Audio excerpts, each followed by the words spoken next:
الحمد للہ وکفى والصلاة والسلام علی عباده الذین اصطفى خصوصا علی افضلهم وخاتم النبیین محمد الامین وعلی آلہ وصحبہ اجمعین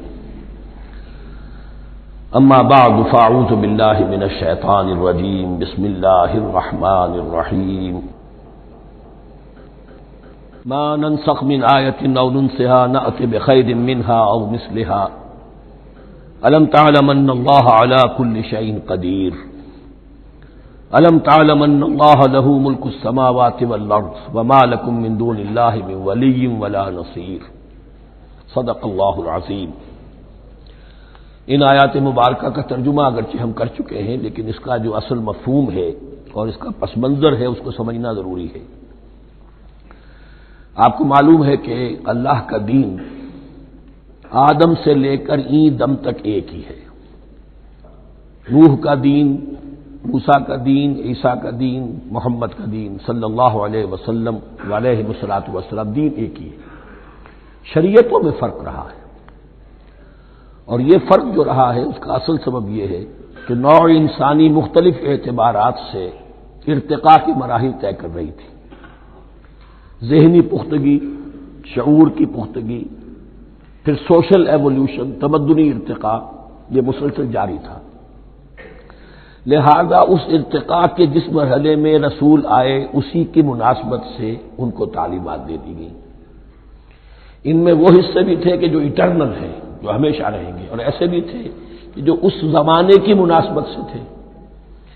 اب جب اگلا رسول آئے گا تو ظاہر بات ہے کہ ان میں سے کچھ چیزوں میں تغیر و تبدل ہو جائے گا، کچھ چیزیں نئی آ جائیں گی، کچھ پرانی ساقط ہو جائیں گی۔ یہ پرانی چیزوں کا ساقط ہونا یہ کہلاتا ہے ناسخ ہونا، ناسخ و منسوخ کا مسئلہ، کہ وہ حکم منسوخ ہو گیا اور اس کی جگہ پر کوئی اور حکم آ گیا ہے۔ یا تو اللہ تعالیٰ تعین کے ساتھ منسوخ فرماتے ہیں، یا یہ کہ اس شے کو سرے سے لوگوں کے ذہنوں سے زائل کر دیتے ہیں۔ اعتراض یہ کر رہے تھے یہودی کہ اگر تو یہ دین وہی ہے جو موسیٰ کا تھا تو ظاہر بات ہے کہ پھر شریعت پوری وہی ہونی چاہیے۔ اس کے اعتراض کا جواب ہے جو یہاں دیا جا رہا ہے، اور یہی مسئلہ پھر قرآن میں بھی ہے۔ قرآن کی بھی تدریج کے ساتھ شریعت کی تکمیل ہوئی ہے۔ جیسا کہ میں نے پہلے عرض کیا تھا، شریعت کا بلو پرنٹ آپ کو سورہ بقرہ میں مل جائے گا آگے چل کر، لیکن شریعت کی تکمیل ہوئی ہے سورہ مائدہ میں۔ یہ جو تقریباً 5-6 سال کا وقفہ ہے، اس میں کچھ احکام شروع میں دیے گئے، پھر ان میں رد و بدل کر کے، اور پھر آخر میں الیوم اکملت لکم دینکم واتممت علیکم نعمتی ورضیت لکم الاسلام دینا۔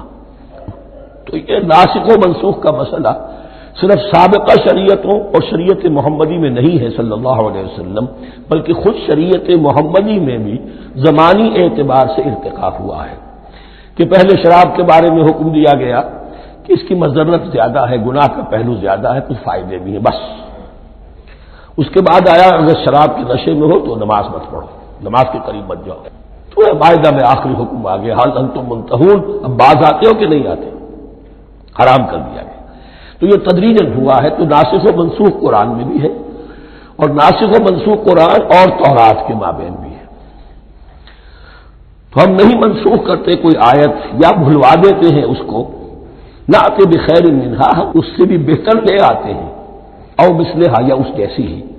الم تعلم ان اللہ علی کل شیء قدیر، اب یہ کہ یہ تو اللہ کی اتھارٹی ہے، مالک الملک وہ ہے، دین اس کا ہے، اس میں وہ جس طریقے سے چاہے کسی چیز کے اندر تبدیلی پیدا کر دے۔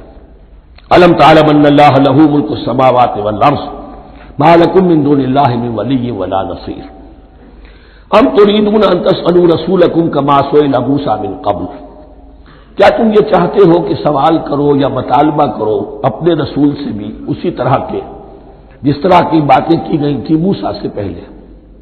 مثلا ہم دیکھ چکے ہیں کہ ان سے کہا گیا کہ ہم نہیں مانیں گے جب تک کہ اللہ کو دیکھ نہ لے عیاناً، یا اسی طرح کے اور مطالبے جو حضرت موسیٰ علیہ السلام سے کیے جاتے تھے۔ یہاں مسلمانوں کو سکھایا جا رہا ہے کہ اس روش سے باز آؤ، ایسی بات تمہارے اندر پیدا نہیں ہونی چاہیے۔ وَمَن يَتَبَدَّلِ الْكُفْرَ بِالْإِيمَانِ فَقَدْ ضَلَّ سَوَاءَ السَّبِيلِ، ظاہر بات ہے ایسی حرکتیں بھی اب مسلمانوں میں سے بھی جو منافقین ان میں شامل تھے وہی کر رہے ہوں گے اس لیے فرمایا کہ جو کوئی ایمان کو ہاتھ سے دے کر کفر کو لے لے گا، یعنی منافق کیونکہ دو طرفہ ہوتا ہے، اب اس کا بھی امکان ہوتا ہے کہ یکسو ہو جائے کفر کی طرف، اور اس کا بھی امکان ہوتا ہے کہ بالآخر یکسو ہو جائے ایمان کی طرف۔ مذبذبین بین ذالک کی کیفیت میں جو مبتلا ہے، اس کے دو یہ امکانات ہیں۔ تو جو کفر کی طرف جا کر مستقل طور پر راغب ہو گیا اس کا ذکر ہے، ومن یتبدل الکفر بالایمان فقد ضل سواء السبیل، تو وہ تو سیدھی راہ سے بھٹک گیا۔ ود کثیر من اہل الکتاب لو یردونکم من بعد ایمانکم کفارا، اہل کتاب میں سے بہت سے لوگ ہیں جو چاہتے ہیں کہ کسی طرح لوٹا کر لے جائیں تمہیں تمہارے ایمان کے بعد پھر کفار بنا دیں۔ یہ ایسے ہی ہے کہ جیسے کسی بلی کی دم کٹ جائے تو وہ یہ چاہے گی کہ ساری بلیوں کی دمیں کٹ جائیں تاکہ وہ کوئی علیحدہ سے نمایاں نہ رہے۔ تو وہ چاہتے تھے کہ یہ چیزیں جو ہیں ان کو واپس لے آیا جائے، اہل ایمان کو بھی کفر میں لے آیا جائے، حسدا من عند انفسہم، اور یہ ان کا طرز عمل ان کے حسد کی وجہ سے کہ کیوں یہ نعمت جو ہے ان کو دے دی گئی۔ من بعد ما تبین لهم الحق، اس کے بعد کہ ان پر حق بالکل واضح ہو چکا ہے، وہ جان چکے ہیں، پہچان چکے ہیں، کسی مغالطے میں نہیں ہے، غلط فہمی میں نہیں ہے۔ فاعفوا واصفحوا، یہ بہت اہم ہے مقام۔ تو اے مسلمانوں تم معاف کرتے رہو اور صرف نظر سے کام لو۔ اس کا اصل مطلب کیا ہے؟ ابھی تو چونکہ مدنی دور کا آغاز ہو رہا ہے، ابھی کشمکش کے اور کشاکش کے اور مقابلے کے اور تصادم کے بڑے سخت مراحل آ رہے ہیں۔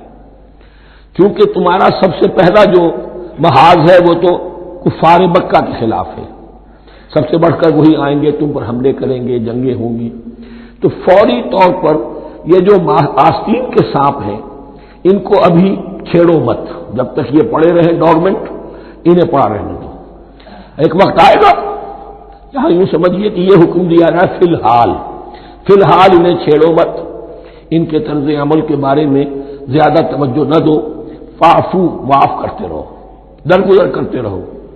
اور وصفحو کہتے ہیں، صفا کہتے ہیں ایک طرف کا، یہ صفا ہے، یہ ورق ہے، صرف نظر کر لینا، دیکھا اندیکھا کر لینا، نظر انداز کر دینا، حتی یاتی اللہ بامرہ، یہاں تک کہ اللہ اپنا فیصلہ لے آئے۔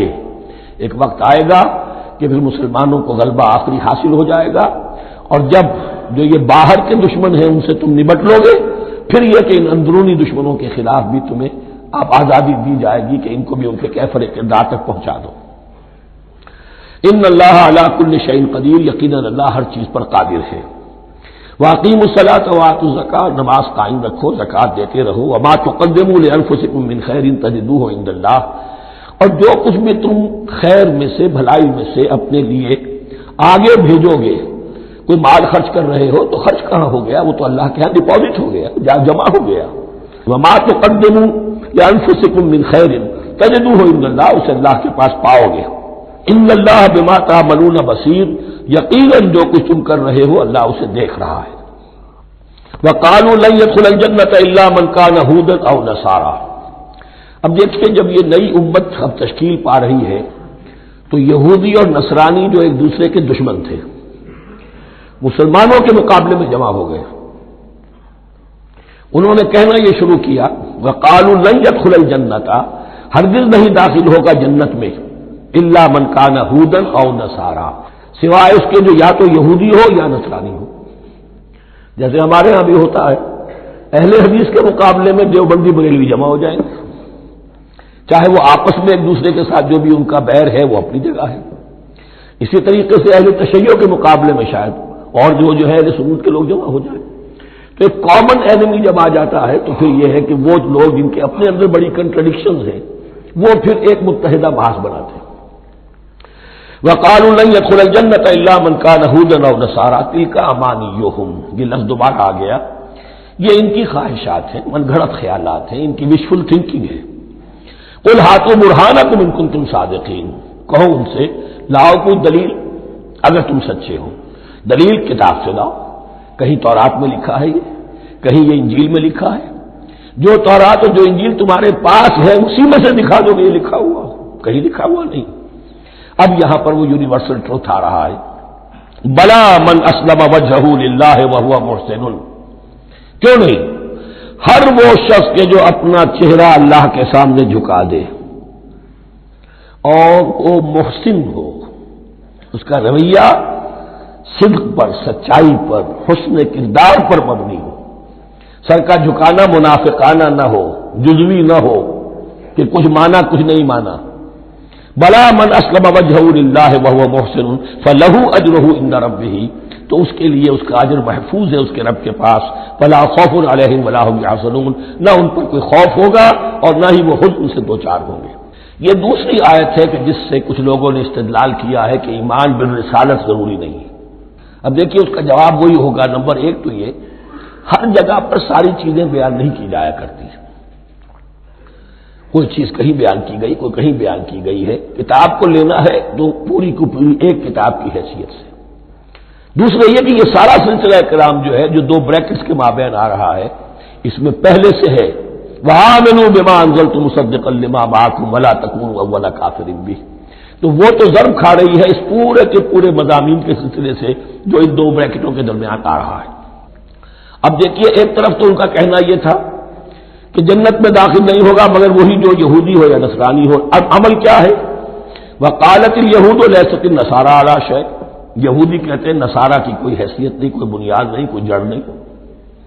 وقالت النصارى لیست اليہود علی شیء، اور نصارہ کہتے ہیں کہ یہود کی کوئی بنیاد نہیں، بے بنیاد لوگ ہیں، کوئی حقیقت ان کی حقانیت ہے ہی نہیں۔ وہم یتلون الکتاب، اور مزہ یہ ہے کہ دونوں ایک کتاب پڑھ رہے ہیں۔ اولڈ ٹیسٹمنٹ تو مشترک ہے یہودیوں میں اور عیسائیوں میں، یہ بہت اہم نقطہ ہے۔ اور جدید عیسائیت میں جو ایک بہت بڑی طاقت ابھر رہی ہے امریکہ میں، وہ ہے کہ جو عیسائیت کو جیوڈائز کر رہی ہے، کیونکہ رومن کیتھولک مذہب جو تھا اس نے تو چونکہ گویا کہ سارا رشتہ توڑ لیا تھا بائبل سے، سارا اختیار پوپ کے ہاتھ میں آ گیا تھا، لیکن پروٹیسٹنٹس نے پھر بائبل کو قبول کیا۔ اب اس کی منطقی انتہا یہ کہ اولڈ ٹیسٹمنٹ کے اوپر بھی اب ان کی توجہ ہو رہی ہے کہ آخر یہ بھی تو ہم مانتے ہیں کہ ہماری کتاب ہے اور اس میں جو کچھ لکھا ہے اس کو نظر انداز کیسے کر سکتے ہیں۔ تو حال ہی میں ہم نے جو ایک سیمینار کیا تھا امریکہ میں، جس میں ایک یہودی عالم بھی آئے تھے، ایک عیسائی بھی آئے تھے، اور مسلمانوں کی طرف سے بھی ہمارے ایک ساتھی بلال کوشل نے بات کی تھی، تو وہاں ایک یہودی عالم نے کہا کہ اس وقت اسرائیل کو سب سے بڑی سپورٹ جو مل رہی ہے وہ ان عیسائیوں سے مل رہی ہے امریکہ میں سے، کہ جو اس وقت ایونجلسٹ کہلاتے ہیں وہاں پر، اور جو ایک بڑا فرقہ بن کر ابھر رہے ہیں۔ بہرحال یہ ان کا طرز عمل ہے۔ وہم یتلون الکتاب، اور وہ دونوں کے دونوں کتاب کے پڑھنے والے ہیں۔ کذالک قال الذین لا یعلمون مثل قولہم، اسی طرح کہا تھا ان لوگوں نے کہ جو کچھ بھی نہیں جانتے، انہی کی سی بات کہی تھی، یعنی یہ اشارہ ہے مشرکین مکہ کی طرف۔ فاللہ یحکم بینہم یوم القیامۃ فیما کانوا فیہ یختلفون، تو اللہ تعالیٰ فیصلہ کر دے گا ان کے مابین قیامت کے دن ان تمام باتوں کا جن میں کہ یہ اختلاف کر رہے تھے۔ ومن اظلم ممن منع مساجد اللہ ان یذکر فیہا اسمہ وسعی فی خرابہا۔ اب دیکھیے یہاں جو بخیہ یہ آیات آ رہی ہیں، تو اگرچہ خطاب تو ہے وہ بریکٹس کے مابین، خطاب میں بنی اسرائیل، لیکن اب یہاں کچھ ریفرنسز اہل مکہ کی طرف شروع ہو گئے ہیں، اور اس کے بعد سے حضرت ابراہیم کا تذکرہ آئے گا، پھر تحویل قبلہ کا ذکر آئے گا۔ تحویل قبلہ میں ظاہر بات ہے کہ وہ قبلہ جو ہے وہ مشرکین مکہ کے قبضے میں تھا اس وقت، اس حوالے سے ریلیونٹ کچھ مضامین جو ہیں اس کی تمہید باندھی جا رہی ہے۔ یہ ساری تمہید ہے جو آگے آنے والا مضمون ہے تحویل قبلہ، جو علامت تھی اس بات کی کہ اب وہ سابقہ امت مسلمہ معزول کر دی گئی اور نئی امت محمد صلی اللہ علیہ وسلم اس مقام پر نصب کر دی گئی، انسٹال کر دی گئی۔ اس کے حوالے سے جو مسئلے اٹھیں گے، اسی لیے قال الذین لا یعلمون مثل قولہم، میں نے عرض کیا کہ یہ مشرکین مکہ کی طرف اشارہ ہے۔ ومن اظلم ممن منع مساجد اللہ یذکر فیہا اسمہ، اس سے بڑھ کر ظالم کون ہوگا جو اللہ تعالی کی مسجدوں سے لوگوں کو روکے کہ وہ اس میں اس کا نام لے سکے۔ چونکہ مشرکین مکہ نے مسلمانوں کو محروم کر دیا تھا حرم سے، اب وہاں جانے کی ان کو اجازت نہیں تھی۔ سن 6 میں حضور گئے بھی ہیں، تب بھی یہ کہ صلح حدیبیہ ہو گئی، واپس آنا پڑا، عمرہ کرنے کی اجازت نہیں ملی، سن 7 میں پھر ہوا ہے۔ تو یہ 7 برس بہت شاہ گزرے ہیں، محمد الرسول اللہ صلی اللہ علیہ وسلم اور اہل ایمان پر۔ اب یہاں ذکر ہو رہا ہے ان کا، قریش کا۔ وَمَنْ أَظْلَمُ مِمَّنْ مَنَعَ مَسَاجِدَ اللَّهِ أَنْ يُذْكَرَ فِيهَا اسْمُهُ وَسَعَىٰ فِي خَرَابِهَا، اور وہ اس کی تخریب میں لگے ہوئے ہیں۔ یہ خراب تخریب سے اسی سے بنا ہے۔ یہ تخریب دو طرح کی ہوتی ہے، ایک ظاہری تخریب ہوتی ہے، کسی مسجد کو گرا دینا، اور ایک ظاہری نہیں باطنی معنوی وہ ہوتی ہے۔ وہ جو تخریب ہے وہ یہ ہے کہ توحید کی بجائے اسے شرک کا اڈا بنا دیا ہے۔ وہ تو دنیا کے متقدوں میں پہلا وہ گھر خدا کا، ہم اس کے پاسباں ہیں، وہ پاسباں ہمارا، 360 بت رکھ دیے گئے اس گھر میں لا کر، جو ابراہیم نے تعبیر کیا تھا توحید خالص کے لیے۔ وَسَعَىٰ فِي خَرَابِهَا، یہ لفظ ذرا نوٹ کر لیجئے، یہ ایک حدیث میں بھی آیا ہے، بڑی دلدوز حدیث ہے، اور میں چاہتا ہوں کہ آپ اسے ذہن میں رکھیں۔ حضور نے فرمایا یوشک ان یاتی علی الناس زمان، اندیشہ ہے کہ لوگوں پر یعنی میری امت پر ایک زمانہ ایسا بھی آ جائے گا، اب گنتے جائیے، لا یبقى من الاسلام الا اسمہ، اسلام میں سے اس کے نام کے سوا کچھ نہیں بچے گا، ولا یبقى من القرآن الا رسمہ، قرآن میں سے اس کے رسم الخط، الفاظ اور حروف کے سوا کچھ نہیں بچے گا، اسی کی اللہ تعالی نے ضمانت دی ہے، یہ محفوظ رہے گا رسم عثمانی۔ مساجدہم عامرۃ، ان کی مسجدیں آباد تو بہت ہوں گی، وہی خراب من الہدی، ہدایت سے خالی ہو جائیں گے، یہ خراب کے لفظ سے، ہی خراب من الہدی، وعلماؤہم شر الناس تحت عظیم السماء، اور ان کے علماء آسمان کی چھت کے نیچے کی بدترین انسان ہیں، من عندہم تخرج الفتنۃ وفیہم تعود، فتنہ انہی کے اندر سے برآمد ہوگا، انہی میں گھس جائے گا، یعنی ان کا کام فتنہ انگیزی، مخالفت، جنگ و جدال، بھڑکانا، اپنے اپنے فرقے کے لوگوں کے جذبات کو بھڑکاتے رہنا اور مسلمانوں کے اندر اختلافات کو ہوا دینا، یہی ان کا کام رہ جائے گا۔ آج جن کو ہم علماء کہتے ہیں ان کی عظیم اکثریت اس کیفیت سے دوچار ہو چکی ہے۔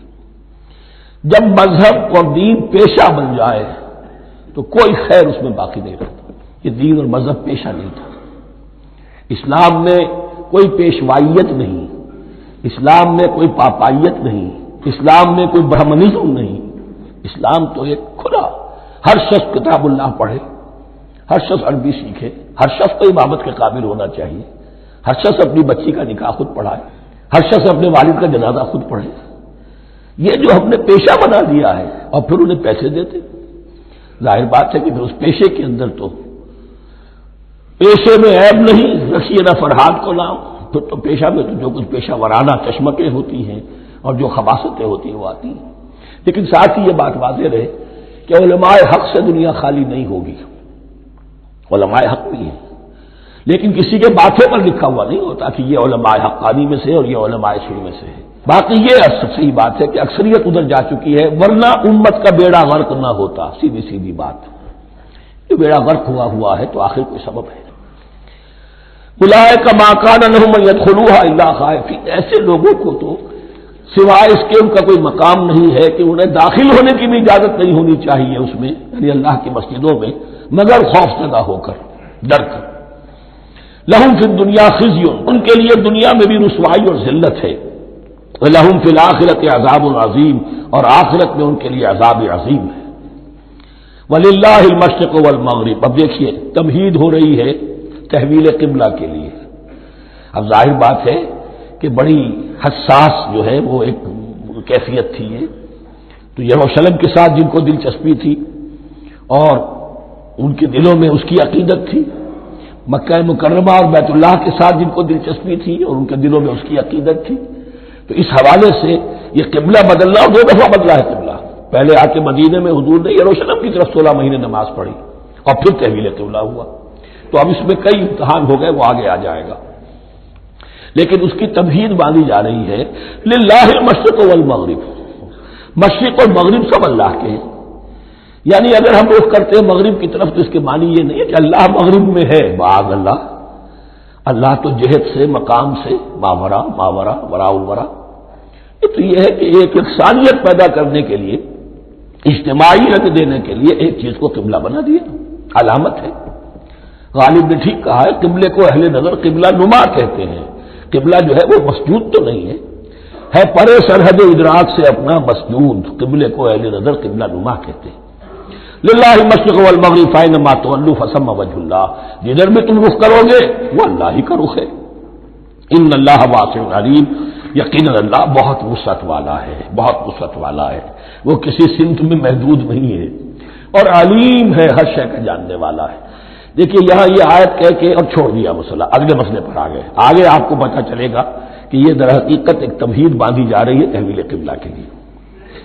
وقالوا اتخذ اللہ ولدا سبحانہ، اور ان میں وہ بھی ہیں، اب ظاہر بات ہے یہاں پھر اشارہ ہو رہا ہے وہ اہل مکہ کی طرف، جنہوں نے یہ کہا ہے کہ اللہ نے اولاد اپنے لیے اختیار کی، یعنی وہ کہتے تھے کہ یہ جو فرشتے ہیں یہ اللہ کی بیٹیاں ہیں، نصارہ کہتے تھے کہ حضرت مسیح اللہ کے بیٹے ہیں، اور یہودیوں کا بھی ایک گروہ ایسا تھا جو حضرت عزیر کو اللہ کا بیٹا کہتا تھا۔ بل لہ ما فی السماوات والارض، نہیں، آسمانوں اور زمین میں جو کچھ ہے اسی کی ملکیت ہے، سب مخلوق ہے، مملوک ہے، خالق اور مالک صرف وہ ہے۔ کل لہ قانتون، اور سب کے سب اس کے فرما بردار ہیں، بڑے سے بڑا رسول، بڑے سے بڑا ولی، بڑے سے بڑا فرشتہ، بڑے سے بڑے اجرام سماویہ، سب کل لہ قانتون۔ بدیع السماوات والارض، وہ آسمان اور زمین کو پیدا کرنے والا ہے بغیر کسی شے کے۔ یہ ابداع اور خلق ان میں فرق ہے۔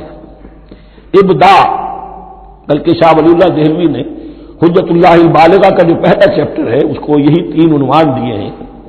اللہ تعالیٰ کے افعال بنیادی طور پر 3 ہیں، ابداع، خلق، تدبیر۔ ابداع ہے جسے انگریزی میں کہتے ہیں کریشن ایکس نہیلو، آدم محض سے کچھ بنا دیا، کچھ نہیں تھا اور بنا دیا، کن فیکون، یہ ابداع ہے۔ خلق ہے اب ایک چیز سے دوسری چیز بنانا، گارے سے انسان بنایا، یہ تخلیق ہے، آگ سے جن بنایا، یہ تخلیق ہے، نور سے فرشتے بنائے، یہ تخلیق ہے۔ تو ابداع بدیع وہ ہے کہ جس نے نئی چیز، اسی لیے بدعت ہمارے ہاں کہلاتی ہے وہ شے جو دین میں نہیں تھی اور خواہ لا کے شامل کر دی گئی، جس کی کوئی جڑ بنیاد دین میں نہیں ہے، وہ بدعت ہے۔ اس سے یہ لفظ بدیع السماوات والارض، وَإِذَا قَضَىٰ أَمْرًا فَإِنَّمَا يَقُولُ لَهُ كُن فَيَكُونُ، اس کی شان تو یہ ہے کہ جب وہ کسی معاملے کا فیصلہ کر لیتا ہے تو بس کہتا ہے کہ ہو جا، اور وہ ہو جاتی ہے۔ وَقَالَ الَّذِينَ لَا يَعْلَمُونَ لَوْلَا يُكَلِّمُنَا اللَّهُ وَتَأْتِينَا آیَةٌ، اور کہا ان لوگوں نے جو علم نہیں رکھتے، یہاں پھر وہی مشرکین مکہ کی طرف روح سخن ہے، کیوں نہیں بات کرتا ہم سے اللہ، اور کیوں نہیں کوئی لے آتا ہمارے پاس کوئی نشانی۔ یہ میں عرض کر چکا ہوں، یہ مضمون جو ہے کہ ان کا مطالبہ تھا بہت شدت کے ساتھ کہ کوئی معجزے ویسے ہی دکھاؤ جیسے تم کہتے ہو کہ عیسیٰ نے دکھائے تھے، موسیٰ نے دکھائے تھے، تو ہمارے یہ مطالبے پورے کر دو، ہم مان لیں گے۔ یہ ذکر آئے گا سورہ انعام میں اور پھر سورہ بنی اسرائیل میں۔ کذالک قال الذین من قبلہم مثل قولہم، اسی طرح کی باتیں جو لوگ ان سے پہلے آئے تھے وہ بھی کہتے رہے۔ تشابہت قلوبہم، ان کے دل ایک دوسرے سے مشابہ ہو گئے ہیں۔ قد بینا الآیات لقوم یوقنون، اور ہم نے تو اپنی آیات کو واضح کر دیا ہے ان لوگوں کے لیے جو یقین کرنا چاہیں۔ انا ارسلناک بالحق بشیرا ونذیرا، اے نبی ہم نے آپ کو بھیجا ہے حق کے ساتھ بشیر اور نذیر بنا کر۔ بنیادی حیثیت آپ کی یہ ہے کہ آپ اہل حق کو بشارت دیں، فراح و ریحان و جنت النعیم، فسلام لک من اصحاب الیمین، یہ بشارت دیجیے۔ اور جو غلط راستے پر جائیں، کفر کریں، منافقین میں مبتلا ہوں، ملحد ہوں اور بدعملی کریں، ان کو آپ خبردار کر دیجئے کہ جہنم ان کے لیے تیار کر دی گئی ہے۔ آپ کا کام دعوت ہے، ابلاغ ہے، تبلیغ ہے، نصیحت ہے۔ ولا تسأل عن اصحاب الجحیم، آپ سے سوال نہیں کیا جائے گا جہنمیوں کے بارے میں کہ محمد یہ کیوں جہنم میں پہنچ گئے، ہم نے تمہیں بھیجا تھا، تمہارے ہوتے ہوئے یہ جہنمی کیوں ہو گئے، نہیں، یہ آپ کی ذمہ داری نہیں ہے۔ کون جنت میں جانا چاہتا ہے، کون جہنم میں جانا چاہتا ہے، یہ آدمی کا اپنا فیصلہ ہے۔ آپ کا کام ہے کہ حق کو واضح کر دیں، ہاں وضاحت میں کمی نہ رہ جائے، حق واضح ہو جائے، کوئی اشتباہ نہ ہو، بالکل مبرہن ہو جائے، واضح ہو جائے، بس یہ ذمہ داری آپ کی ہے، اس سے زیادہ نہیں۔ یہ مصؤلیت جو ہوتی ہے، انسان اگر اپنی اصل مصؤلیت سے زیادہ ذمہ داری اپنے سر پر ڈال لے تو اس سے بھی بہت بڑی بڑی گمراہیاں پیدا ہوتی ہیں، اور اس کا جو تذکرہ ہو رہا ہے بڑی گمراہی تو معاذ اللہ وہ تو ہمارے حوالے سے ہوتی ہے۔ ہمارے ہاں کی بہت سی جماعتیں جو ہیں اسی طرح کی غلطیوں کی وجہ سے وہ غلط راستوں پر پڑ گئی، پوری تحریکیں برباد ہو گئی۔ لیکن یہاں بھی حضور کا معاملہ کیا ہو رہا تھا کہ حضور چاہتے تھے کہ کسی طرح یہ علماء یہود ایمان لے آئے۔ بہرحال حضور کے دل میں رغبت، آخر مکے میں آپ تھے تو دعائیں مانگتے تھے، اے اللہ عمرو ابن ہشام اور عمر ابن خطاب میں سے کسی ایک کو تو میری جھولی میں ڈال دے۔ تو اسی طرح کی دعا آپ نے کی ہوگی۔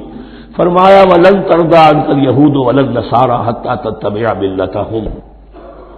اے نبی کسی مغالطے میں نہ رہیے، ہرگز راضی نہیں ہوں گے آپ سے نہ یہ یہودی اور نہ نصرانی، جب تک کہ آپ پیروی نہ کریں ان کی ملت کی۔ لہذا امید منقطع کر لیجیے، اس لیے کہ زیادہ امید ہو تو مایوسی ہو جاتی ہے۔ اقبال نے بہت خوب کہا ہے بندہ مومن کے بارے میں، جس کی امیدیں قلیل، جس کے مقاصد جلیل۔ مقصد اونچا لیکن امید قلیل رکھیے، اللہ چاہے گا تو ہو جائے گا، نہیں چاہے گا تو میرا کام تو اپنی حد تک اپنا فرض ادا کر دینا ہے۔ اس سے زیادہ کی جو ہے خواہش اپنے دل میں پالیں گے، کسی اجرت پسندی میں گرفتار ہو جائیں گے، کہیں دائیں بائیں ہک اور کرک کے ذریعے سے کہیں پہنچنے کی کوشش کریں گے اور اپنے آپ کو بھی برباد کر دیں گے۔ لن ترضى عنك اليهود ولا النصارى حتى تتبع ملتهم قل ان هدى الله هو الهدى، کہہ دیجئے دیکھو ہدایت تو ہے اللہ کی ہدایت۔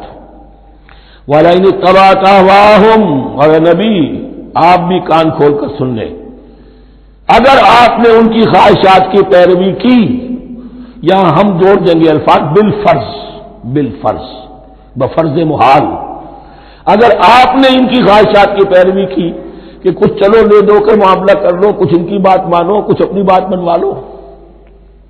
یہ مکے میں بھی قریش کی طرف سے بھی آیا تھا کہ کچھ اپنی بات منوا لیجیے، کچھ ہماری بات کمپرومائز کیجیے۔ اب ظاہر بات ہے کہ یہاں اب یہود کے ساتھ یہی معاملہ ہے۔ وَلَئِنِ اتَّبَعْتَ أَهْوَاءَهُمْ بَعْدَ الَّذِي جَاءَكَ مِنَ الْعِلْمِ مَا لَكَ مِنَ اللَّهِ مِنْ وَلِيٍّ وَلَا نَصِيرٍ، اور اگر بفرض محال آپ نے پیروی کی ان کی خواہشات کی، اس کے بعد کہ آپ کے پاس علم آ چکا، تو نہیں ہوگا کوئی بھی اللہ کے مقابلے میں آپ کے لیے کوئی مددگار یا حمایتی۔ معاذ اللہ معاذ اللہ، حق کی تلوار بڑی ننگی ہے، اور یہاں اللہ کا عدل یہ فرد سے فرد تک بدلتا نہیں ہے، نہ امت سے امت کی طرف بدلے گا، قوم اور کسی اور قوم سے ایک معاملہ، کسی دوسری قوم سے کوئی اور معاملہ نہیں۔ اللہ کے اصول ہیں، اللہ کے قوانین ہیں، اس کی فطرت ہے، فطرت اللہ التی فطر الناس علیہا، پھر یہ کہ اس کی سنت ہے، لن تجد لسنت اللہ تحویلا ولن تجد لسنت اللہ تبدیلا۔ الذین آتیناہم الکتاب یتلونہ حق تلاوتہ، وہ لوگ کہ جنہیں ہم کتاب دیتے ہیں وہ اس کی تلاوت کرتے ہیں جیسا کہ اس کی تلاوت کا حق ہے۔ اس پر میں نے اپنے کتابچے میں بحث کی ہے، تلاوت کا اصل حق کیا ہے۔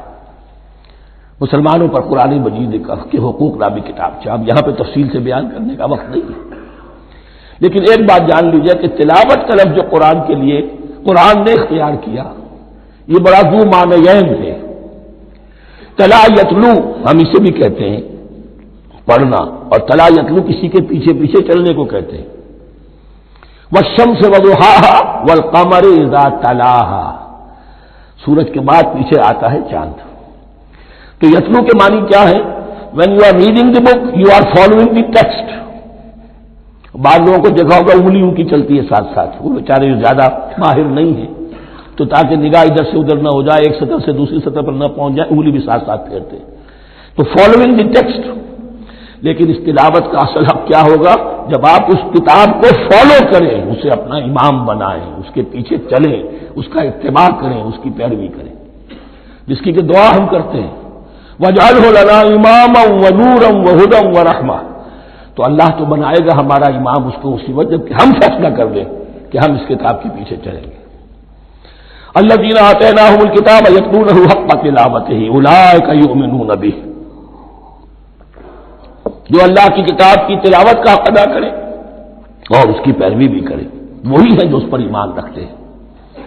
جو نہ تلاوت کا حق ادا کرے نہ پیروی کرے، وہ دعویٰ کرے کہ ہمارا ایمان ہے تورات پر اور کتاب پر، تو یہ دعویٰ جو ہے جھوٹا دعویٰ ہے۔ میں وہ حدیث آپ کو سنا چکا ہوں، ما آمن بالقرآن من استحل محارمہ، جس شخص نے قرآن کی کسی حرام کردہ شے کو اپنے لیے حلال کر لیا، اس کا قرآن پر کوئی ایمان نہیں۔ ومن یکفر بہ فاولئک ھم الخاسرون، اور جو اس کا کفر کرے گا تو وہی لوگ ہیں خسارے میں رہنے والے۔ اب وہ بریکٹ بند ہو رہی ہے،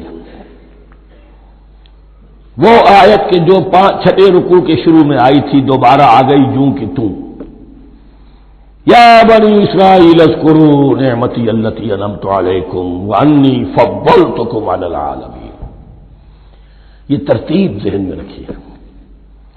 اور دوسری آیت بھی جو کہ توں، صرف یہ ہے کہ ترتیب تھوڑی سی بدلی ہے۔ بریکٹ یوں بناتے ہو تو اس کی چونچ ادھر ہوتی ہے تو اس کی چونچ ادھر ہوتی ہے، تو اسی طریقے سے ذہن میں رکھیے کہ دوسری آیت کی ترتیب تھوڑی سی بدل دی، درمیانی، اور وہ بھی درمیان میں چونچ والا معاملہ جو ہوتا ہے۔ واتقوا یوما لا تجزی نفس عن نفس شیئا، یہ تو جو کہ تو وہی ہے، ڈرو اس دن سے جس دن کوئی جان کسی دوسری جان کے کام نہ آ سکے گی۔ ولا يقبل منها عدل، وہاں کیا تھا ولا يقبل منها شفاعت، یہاں کیا آیا ولا يقبل منها عدل، نہ اس سے کوئی فدیہ قبول کیا جائے گا۔ ولا تنفعها شفاعت، یہ شفاعت بعد میں لے آئے، عدل پہلے لے آئے، وہاں شفاعت پہلے ہے عدل بعد میں، بس یہ تبدیلی ہے۔ ولا هم ينصرون، اور یہ پھر جو کا تو وہی جو پہلی آیت میں تھا، جو چھٹے رکوع کی دوسری آیت ختم ہوئی، نہیں انہیں کوئی مدد مل سکے گی۔ یہ جو حصہ تھا جو تقریباً 10 رکوعوں پر مشتمل تھا، سورہ بقرہ کے 18 رکوع کہ جن میں روح سخن ہے سابقہ امت مسلمہ کی طرف، 4 رکوع بڑے عموم کے حامل تھے، لیکن بین السطور وہاں بھی اشارے موجود تھے، روح سخن جو تھا وہ بنی اسرائیل کی طرف۔ 10 رکوعوں میں صراحت کے ساتھ ساری گفتگو انہی سے ہے، الا یہ کہ ایک جگہ مسلمانوں سے خطاب کر لیا، کچھ آخر میں اہل مکہ کا تذکرہ بھی ہو گیا۔ اب اس کے بعد ذکر شروع ہو رہا ہے حضرت ابراہیم علیہ السلام کا، وہ بات سمجھ لیجیے کہ کیا وجہ ہے اس کی۔ دیکھیے حضرت ابراہیم کی دفع کی یہ 2 شاخیں چلی، ویسے تو 3 ہیں۔ عام طور پر لوگوں کے علم میں ہے کہ 2 بیویاں تھیں، حضرت ہاجرہ سے حضرت اسماعیل پیدا ہوئے، بڑے تھے، حضرت سارہ سے حضرت اسحاق، ان کے بیٹے یعقوب، یعقوب کے 12 بیٹے بنی اسرائیل۔ حضرت اسماعیل کو حضرت ابراہیم نے آباد کیا خانہ کعبہ کے پاس لا کر، بواد غیر ذی زرع، تو وہاں یہ جو ایک نسل چلی۔ لیکن نبوت جو ہے حضرت ابراہیم کے بعد حضرت اسماعیل کو تو ملی، اس کے بعد مسلسل یوں سمجھیے کہ تقریباً 3000 کا فصل ہے سالوں کا کہ کوئی نبوت اس شاخ میں نہیں آئی۔ نبوت کا سلسلہ چلا دوسری شاخ میں، حضرت یعقوب، حضرت اسحاق، حضرت یعقوب، حضرت یوسف، چلتے جائیے، حضرت موسیٰ اور ہارون سے شروع ہو کر حضرت عیسیٰ اور یحییٰ تک 1400 برس مسلسل۔ اگرچہ تیسری شاخ بھی تھی، بنو قطورہ کہلاتے، تیسری اہلیہ آپ کی تھی قطورہ، بنی قطورہ میں سے ان کی اولاد بڑی کثیر تھی، ان میں سے ایک مدین تھے، مدین یا مدیان، ان میں حضرت شعیب کی بعثت ہوئی تھی۔ حضرت شعیب بھی حضرت ابراہیم کی نسل میں سے ہے لیکن بنی مدیان میں سے۔ بہرحال اب چونکہ حضور کی بعثت ہوئی بنی اسماعیل میں، ادھر بنی اسرائیل ہے، ان سے یہ خطاب ہو رہا ہے سابقہ امت مسلمہ، اور اب یہ امامت الناس منتقل ہونے والی ہے بنی اسرائیل سے بنی اسماعیل کو۔ تو اب اگر اس انتقال کے وقت نقل، اگر وہ جو کامن فیکٹر ہے اس کا تذکرہ کیا جائے تو بات آسان ہو جائے گی۔ ابراہیم ہی تو جد امجد ہے نا تمہارے، تم یعقوب کی اولاد ہو ٹھیک ہے، لیکن یعقوب کس کے بیٹے تھے؟ اسحاق کے۔ اسحاق کس کے بیٹے تھے؟ ابراہیم کے۔ تو یہ دوسری نسل میں تو ابراہیم ہی کی ہے۔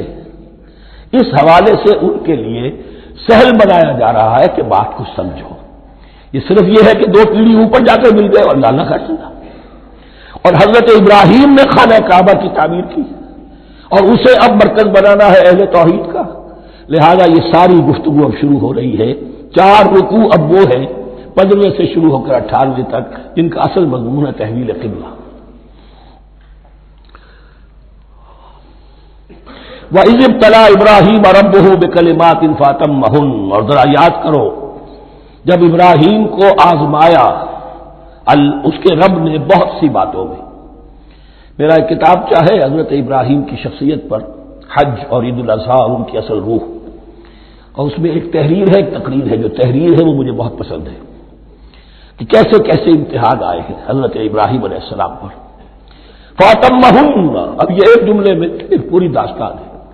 اس نے ان سب کو پورا کیا، سب میں پاس ہو گیا، ہر امتحان سے کامیابی کے ساتھ وتھ فلائنگ کلرز ہر امتحان سے نکلے. قال انی جاعلک للناس اماما، تب ہم نے کہا اے ابراہیم اب میں تمہیں نوع انسانی کا امام بنانے والا ہوں. قال ومن ذریتی، انہوں نے کہا اور میری نسل کے بارے میں بھی یہ وعدہ ہے کہ نہیں؟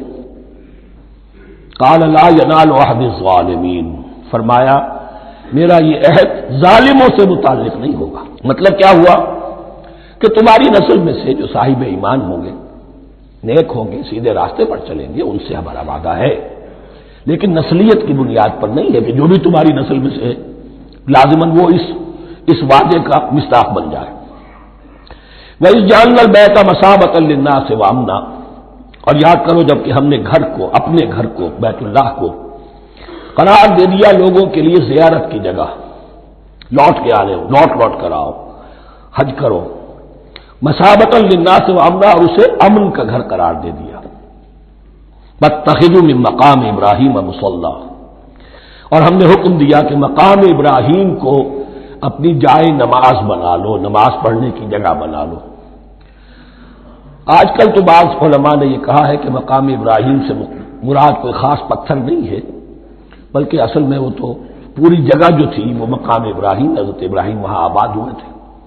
لیکن صحیح بات وہی ہے جو ہمارے سلف سے چلی آ رہی ہے، روایات پختہ ہیں اس کے بارے میں کہ جس طریقے سے حجر اسود جنت سے آیا ہے، ایسے ہی یہ بھی ایک پتھر تھا کہ جو جنت سے لایا گیا حضرت ابراہیم کے لیے جب وہ تعمیر کر رہے تھے. کوئی اور ذرائع تو ابھی تھے ہی نہیں، اس کے اوپر وہ کھڑے ہوتے تھے اور یہ پتھر ہی اونچا ہوتا جاتا تھا خود. اب جیسے جیسے تعمیر اوپر جا رہی ہے تو اس کے لیے یہ پتھر اونچا ہوتا تھا. وہ پتھر ہے جو مقام ابراہیم اب بھی محفوظ ہے، اور وہاں پر پھر طواف کر کے کعبے کا مکمل، پھر اس کے آس پاس جو ہے 2 رکعت جو ہے وہ ادا کی جاتی ہے نماز. وَعَهِدْنَا إِلَىٰ إِبْرَاهِيمَ وَإِسْمَاعِيلَ أَن طَهِّرَا بَيْتِيَ لِلطَّائِفِينَ وَالْعَاكِفِينَ وَالرُّكَّعِ السُّجُودِ، اور ہم نے عہد لے لیا تھا ابراہیم اور اسماعیل سے کہ تم دونوں ہمارے اس گھر کو، بیتیا میرے اس گھر کو پاک رکھو. اب یہ تطہیر بھی دونوں طرح کی ہوگی، ظاہری صفائی بھی ہو، گند نہ ہو، تاکہ ظاہر آئیں تو ان کے دلوں میں جو کدورت پیدا نہ ہو، کوفت نہ ہو، کھلی فضا ہو، صاف رکھو. اور تطہیر باطنی، وہاں توحید کا چرچا ہو، کوئی اور کفر اور شرک جو ہے وہ نہ آنے پائے. ان طہرا بیتی للطائفین والعاکفین، طواف کرنے والوں کے لیے، اعتکاف کرنے والوں کے لیے، والرکع السجود، اور رکوع اور سجود کرنے والوں کے لیے. وَإِذْ قَالَ إِبْرَاهِيمُ رَبِّ اجْعَلْ هَٰذَا بَلَدًا آمِنًا وَارْزُقْ أَهْلَهُ مِنَ الثَّمَرَاتِ مَنْ آمَنَ مِنْهُمْ بِاللَّهِ وَالْيَوْمِ الْآخِرِ. اور یاد کرو جب کہ ابراہیم نے کہا تھا اے میرے پروردگار اس گھر کو امن کی جگہ بنا دے، اور اس کے رہنے والوں، اس کے ہاں آباد ہونے والوں کو یعنی بنی اسماعیل کے لیے ان کو رزق عطا فرما، میووں کا اور پھلوں کا. من آمن منہم باللہ والیوم الآخر. اب یہاں حضرت ابراہیم خود رک گئے کہ میں اپنی ساری اولاد کے لیے یہ دعا نہ کروں، اس لیے کہ وہاں روک دیا گیا تھا لا ینال عہد الظالمین. تو جو بھی ان میں سے ایمان اور عمل صالح والے ہوں اور یوم آخر پر ایمان رکھتے ہوں، اجعل هذا البلد آمنا وارزق اهله من الثمرات من آمن منهم باللہ والیوم الآخر.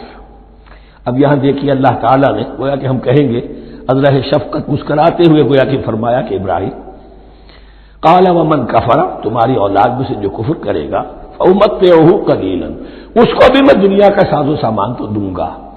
امامت میں شامل نہیں کر سکتا، لیکن یہ کہ دنیاوی طور پر مال و متاع جو ہے وہ ان کو بھی میں دوں گا. ومن کفر فأمتعه قلیلا ثم اضطره الى عذاب النار، ہاں پھر اسے کشاں لے آؤں گا جہنم کے عذاب کی طرف. وبئس المصیر، اور وہ بہت ہی بری جگہ ہے لوٹنے کی. وَإِذْ يَرْفَعُ إِبْرَاهِيمُ الْقَوَاعِدَ مِنَ الْبَيْتِ وَإِسْمَاعِيلُ، اور یاد کرو جب کہ ابراہیم اٹھا رہے تھے ہمارے گھر کی بنیادوں کو، اور اسماعیل باپ بیٹا دونوں لگے ہوئے تھے. یہاں لفظ جو قواعد آیا ہے اس کو نوٹ کیجئے. قواعد قاعدے کی جمع ہے اور یہ بنیادوں کو کہا جاتا ہے، اور اس میں اشارہ ہے حضرت ابراہیم اصل معمار اور بانی نہیں ہے کعبے کے. کعبہ بنایا ہے حضرت آدم نے. ان اول بیت وضع للناس للذی ببکہ، پہلا گھر.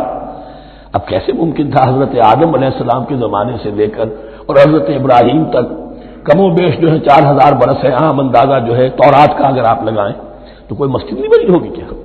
یہ پہلا گھر ہے، پہلا وہ گھر خدا کا.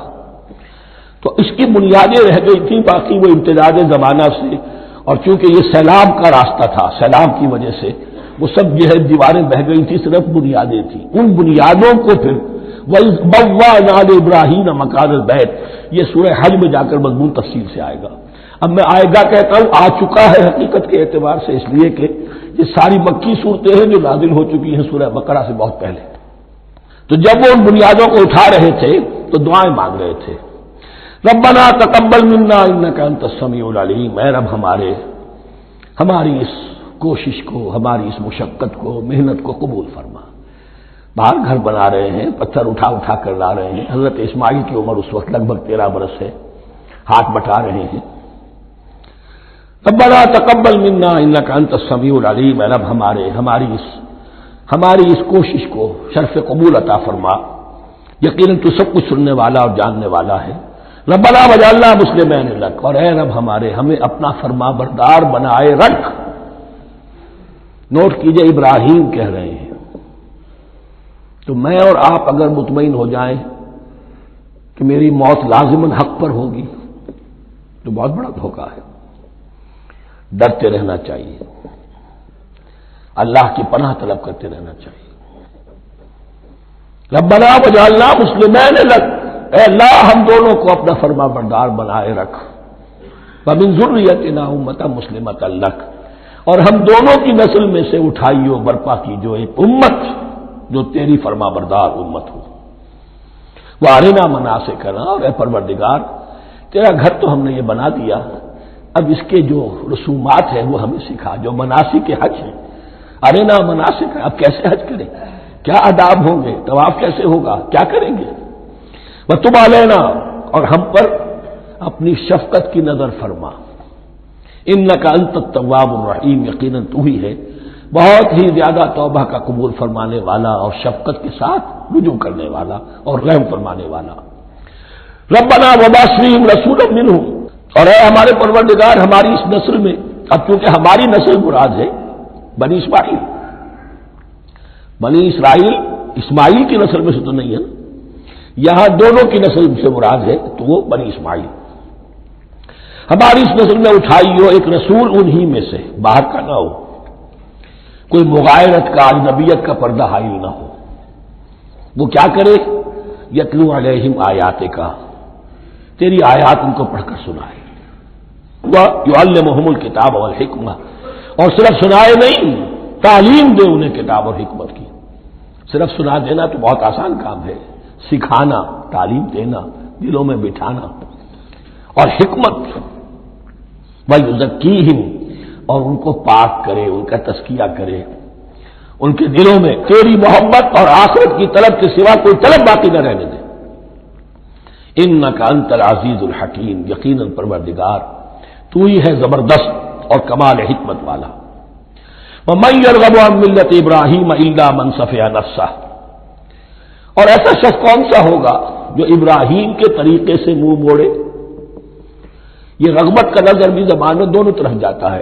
رغبہ الا، کسی شے کی طرف رغبت ہونا، محبت ہونا، میلان ہونا، اور رغبہ عن، کسی شے سے متنفر ہونا، کسی شے سے ابا کرنا، اس کو چھوڑ دینا.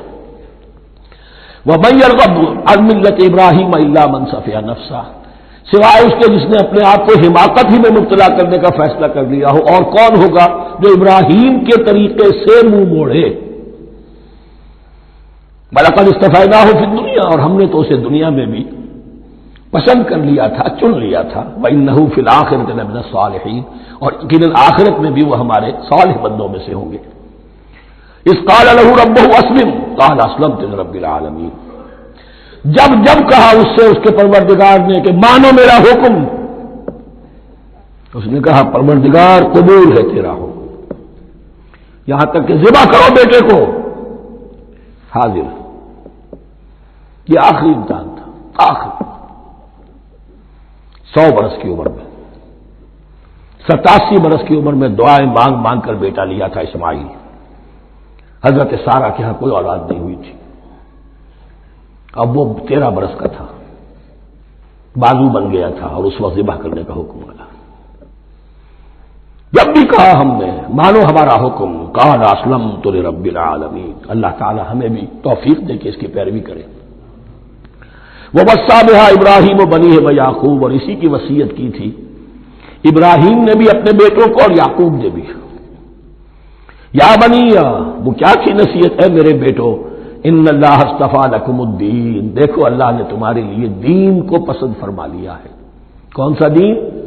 فلا تموتن الا وانتم مسلمون، اور دیکھنا موت نہ آنے پائے مگر فرما برداری کی حالت میں۔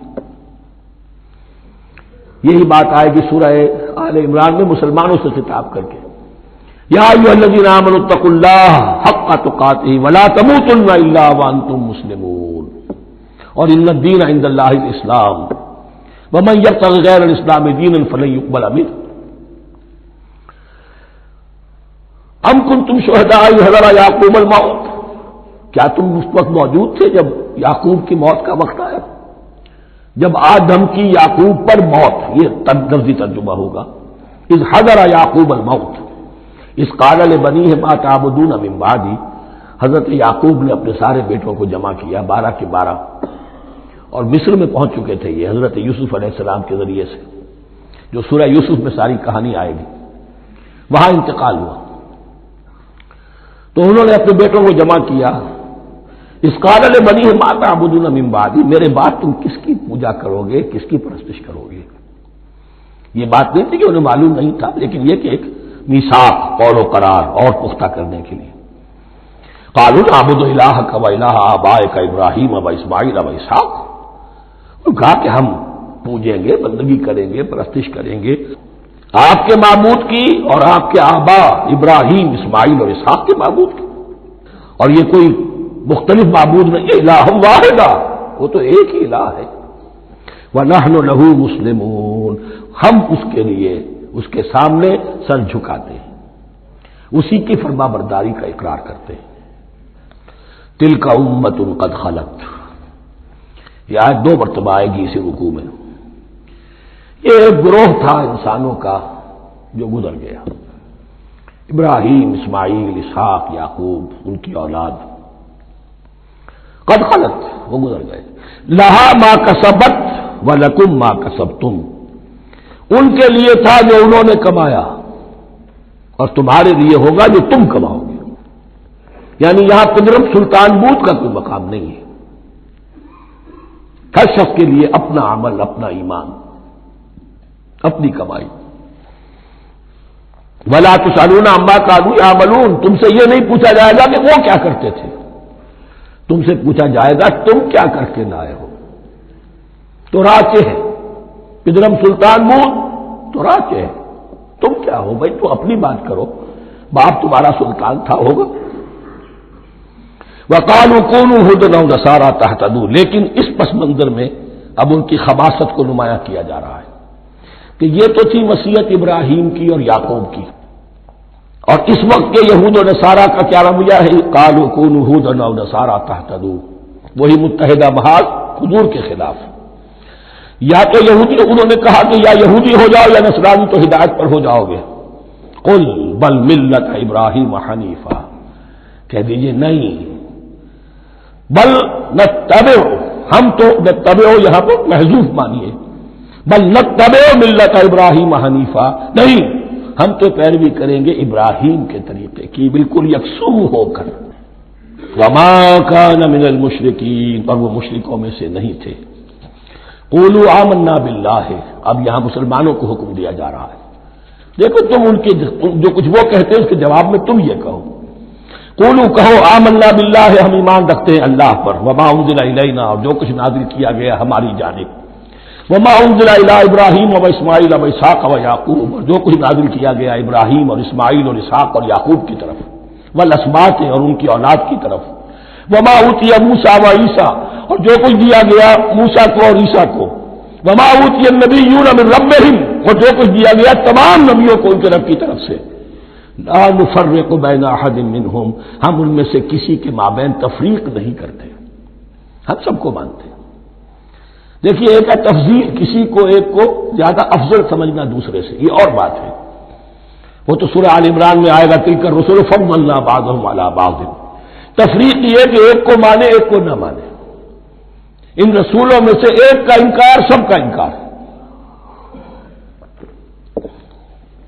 لا نفرق بین احد منہم ونحن له مسلمون، اور ہم نے تو اسی کی فرما برداری کا قلادہ اپنی گردن میں ڈال دیا ہے۔ فَإِنْ آمَنُوا بِمِثْلِ مَا آمَنْتُمْ، پھر اے مسلمانوں اگر یہ بھی ایمان لائیں یہود اور نصارہ بالکل اسی طرح جیسے تم ایمان لائے ہو، نو کمپرومائز،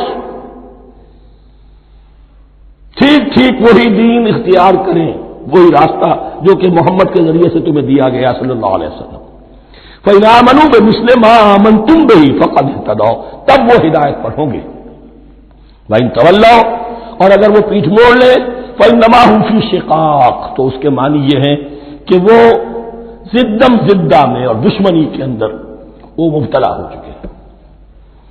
فَسَيَكْفِيكَهُمُ اللَّهُ، تو اے نبی آپ کے لیے ان کے مقابلے میں اللہ کافی رہے گا، آپ فکر نہ کریں، آپ کسی کمپرومائز کی دعوت کی طرف توجہ ہی نہ دیں، کچھ دو کا معاملہ سوچیں بھی نہ، ان کی مخالفتوں سے آپ مرعوب نہ ہوں، ان کی دھمکیوں کا کوئی اثر نہ دیں۔ فَسَيَكْفِيكَهُمُ اللَّهُ، اللہ کافی رہے گا آپ کے لیے ان سب کے مقابلے میں۔ وَهُوَ السَّمِيعُ الْعَلِيمُ، اور یقیناً وہ سب کچھ سننے والا اور جاننے والا ہے۔ ایسا نہیں ہے کہ اسے معلوم نہ ہو کہ آپ اس وقت کن حالات میں ہیں، کیسی مشکلات میں ہیں، کس طرح کی نازک صورتحال دن بدن جو ہے شکل بدل رہی ہے، لیکن آپ قائم ہیں۔ یہ ہے جگہ جہاں پر خون پڑا ہوا ہے، اس نسخے میں جو حضرت عثمان تلاوت فرما رہے تھے، اور اس وقت باغیوں نے انہیں شہید کیا ہے، ان کی زوجہ محترمہ نائلہ انہوں نے بچانا چاہا ہے تو ان کی انگلیاں کٹ گئیں، اور خون جو ہے وہ فَسَيَكْفِيكَهُمُ اللَّهُ، ان الفاظ پر وہ خون پڑا ہے، وہ دباب بھی موجود ہے۔ وَهُوَ السَّمِيعُ الْعَلِيمُ، اور وہ سب کچھ سننے والا اور جاننے والا ہے۔ صبغۃ اللہ، کیا معنی یہاں پر بھی ایک آپ کو محذوف ماننا ہوگا، اخترنا صبغۃ اللہ، ہم نے تو اختیار کر لیا ہے اللہ کے رنگ کو۔ وَمَنْ أَحْسَنُ مِنَ اللَّهِ صِبْغَةً وَنَحْنُ لَهُ عَابِدُونَ، اور اللہ سے بہتر رنگ کس کا ہوگا، اور ہم تو بس اسی کی بندگی، اسی کی پرستش کرنے والے ہیں۔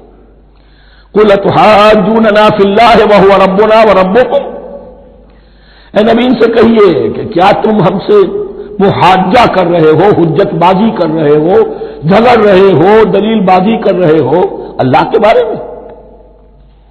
وَهُوَ رَبُّنَا وَرَبُّكُمْ، وہ تو ہمارا رب بھی ہے تمہارا رب بھی ہے، رب تو ایک ہے، رب بھی ایک، اس کا دین بھی ایک، ہاں شریعتوں میں فرق ہوا۔ قُلْ أَتُحَاجُّونَنَا فِي اللَّهِ وَهُوَ رَبُّنَا وَرَبُّكُمْ وَلَنَا أَعْمَالُنَا وَلَكُمْ أَعْمَالُكُمْ، رب تو ہمارا بھی وہ تمہارا بھی وہ، البتہ ہمارے لیے ہوں گے ہمارے عمل، تمہارے لیے ہوں گے تمہارے عمل۔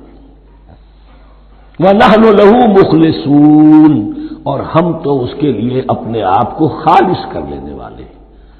یہ ذرا 3 الفاظ یہاں پہ نوٹ کر لیجئے، یہ میرے اور آپ کے لیے لمحہ فکریہ ہیں۔ نحن لہو مسلمون، 136ویں آیت اس پر ختم ہوئی، ہم اس کے سامنے سر تسلیم خم کرتے ہیں، ان میں سے تو ہم بھی شامل ہیں۔ نحن لہو عابدون، آیت نمبر 138، ہم اس کی بندگی کرنے والے ہیں، اسی کی بندگی کرنے والے ہیں۔ تو صرف اسلام نہیں، عبادت اور ٹوٹل عبادت، ٹوٹل بندگی، پوری زندگی میں اس کے ہر حکم کی پیروی اور اطاعت۔ اس سے آگے بات آئی وَنَحْنُ لَهُ مُخْلِصُونَ، یہ عبادت اخلاص کے ساتھ نہیں ہے تو منافقت ہے۔ اس عبادت سے کوئی دنیا کی منفعت پیش نظر نہ ہو،